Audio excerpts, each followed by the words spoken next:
Okay, I am looking at slide 13, and one of the most studied variables in all of close relationships literature, as well as developmental psychology, and I mean a number of other areas of psychology, is attachment.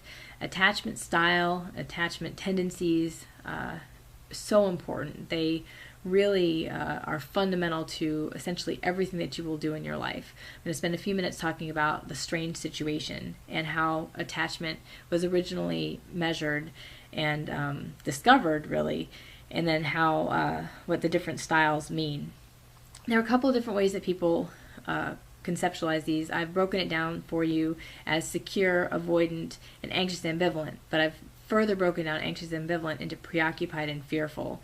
And I'll talk in class about how that actually breaks down into positive self, positive other, negative self, negative other, and how some of the factors that are involved with attachment.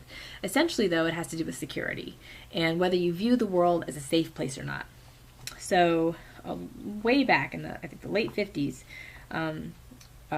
a researcher named Bowlby studied how babies and parents bonded, and of course this is extremely important evolutionarily to see what happens when the parents are good or bad to the kids.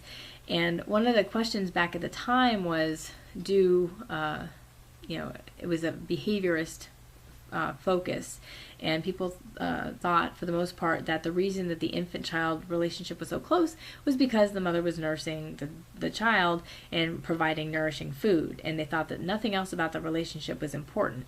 There was a lot of bottle feeding at the time. There was a lot of this is pure reinforcement based on the food.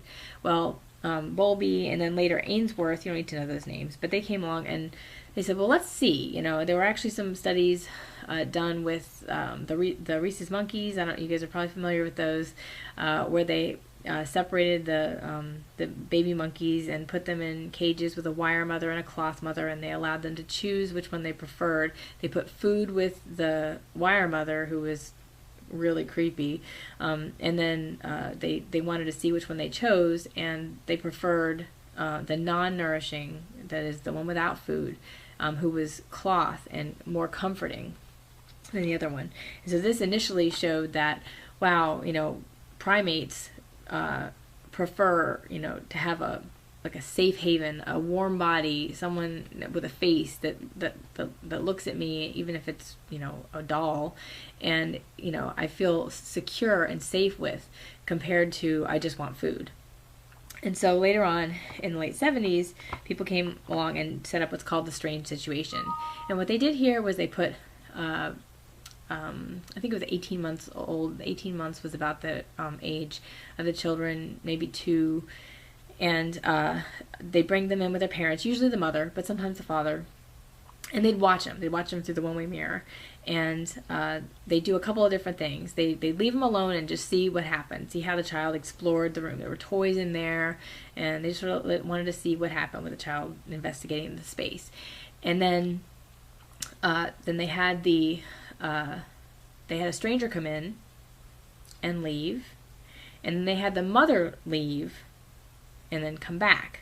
And one of the most interesting things that they were looking for was to see how the child responded when the mother left and returned.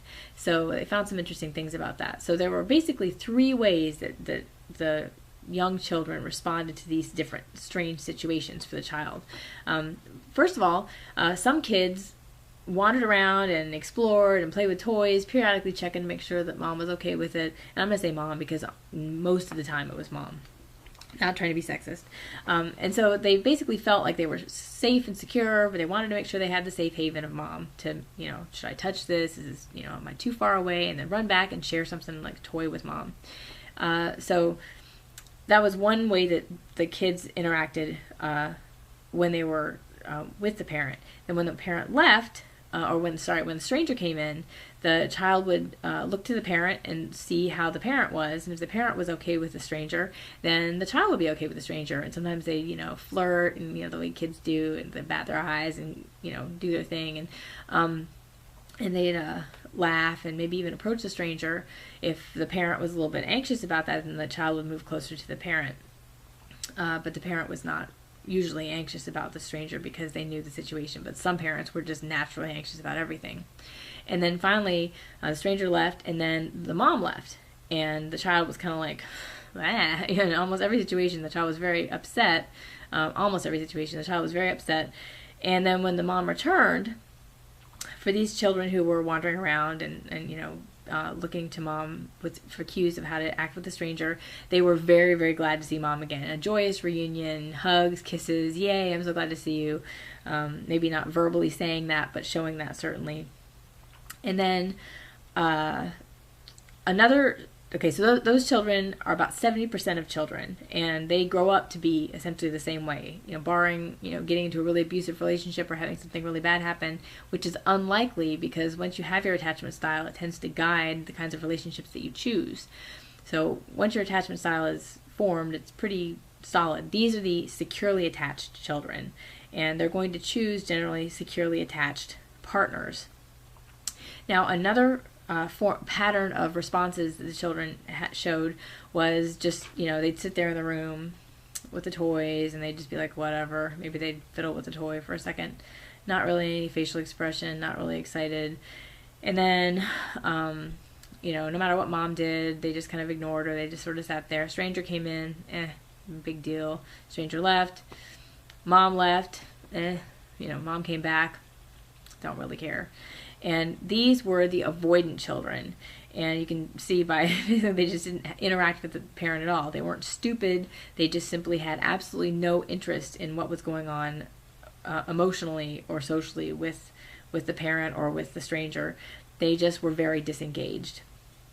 And then a third style of responses that was found was what's called anxious ambivalent. And this was the interesting group. Avoidant I think is 10%.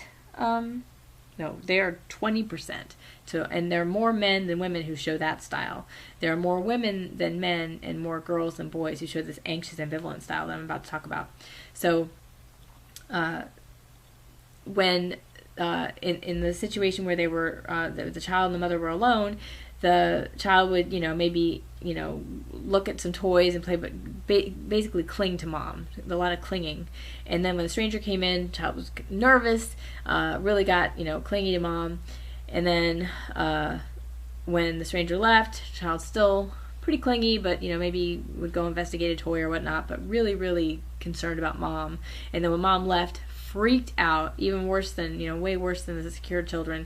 But what the interesting thing was that when the mom came back, instead of being glad to see her, they were really upset. They were angry. They were like, how dare you leave me? How could you do this to me? And so that's where the anxious ambivalence comes in. They're very anxious. They don't see the world as a safe place. They don't see it as, that they can count on mom. They don't want to lose her. They're clutching her like she's going to go at any moment. And when she leaves, they're very upset. But when she comes back, they're not comforted by her. They're fearful. They're saddened. And they just feel they have too much inconsistency. And that's essentially what results in this attachment style is very inconsistent parenting or neglectful parenting. The avoidant also is either overstimulated, they're over, too much attention to the point where they just shut down, or they are also neglected, abused to the point where they just disengage and just don't want to have anything to do with the parent. Securely attached children are ones who have relatively normal upbringings. So 20% of children are avoidant, roughly, and they grow up to be avoidant grown-ups, and you may or may not know what your attachment style is. We can take that little self-report in class if you'd like. And 10% are either preoccupied or fearful, which are two aspects of anxious ambivalent, and I'll talk to you guys more about that in class. As far as equity goes, equity versus equality, I'm not going to ask that you know that difference really. It has to do with your relationship and how you feel that you are being, essentially, are your benefits equal to your costs, and what you're putting into the relationship, are you getting out of the same thing? And if you feel over benefited, that is, you're putting too much into, or you're putting less into the relationship than your partner is, that can make you feel guilty and unsatisfied.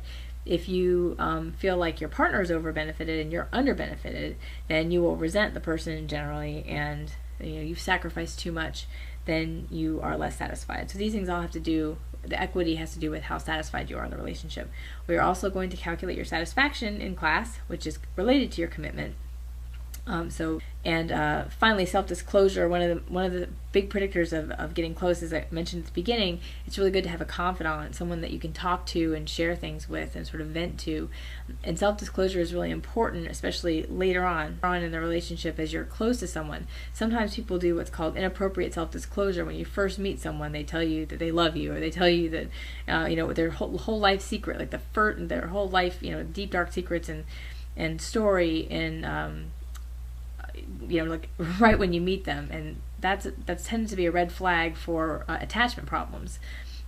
Either they need to be close to someone really quickly because they've got anxious ambivalence, or they're avoidant and they're just trying to manipulate you. But either way, it's generally not something that securely attached people do, and it tends to be a problem to self-disclose too early, too much. So watch that. When we talk about in slide 14, we'll talk about Russ Bolt's theory of investment and satisfaction. That's really fun. I like that. That's what we'll be calculating in class. And then finally, how do relationships end? Divorce, obviously, it's over 50%. Sometimes it's been over 60% of marriages end in divorce. And of course, nobody thinks that they're going to get divorced, or why would they get married to begin with? And there's a lot of research on how we detach from a relationship, and I can tell you some predictors in class of divorce or relationship dissolution, so any kind of breakup. Divorce is different because you are committed in a way that is deeper and legal, and it makes it harder to end the relationship, especially if there are children involved. But as far as the detachment process, I can tell you some things that tend to co-occur with a relationship dying, fading away, essentially no longer functioning. In particular, romantic relationships like marriages or long-term cohabitations or just boyfriend-girlfriend type stuff. But you can see from the graph that as far as being happy with life, like we talked about at the beginning, when your marriage is happy, you're happy generally with your overall life, and when your marriage is not happy, your overall life is relatively unfortunate as well. All right, so bring some interesting questions, guys. Think about all the different stuff. How does attachment relate to disclosure? I already told you about that one. Think about some interesting things and how these things can relate to each other. And I look forward to talking to you in class.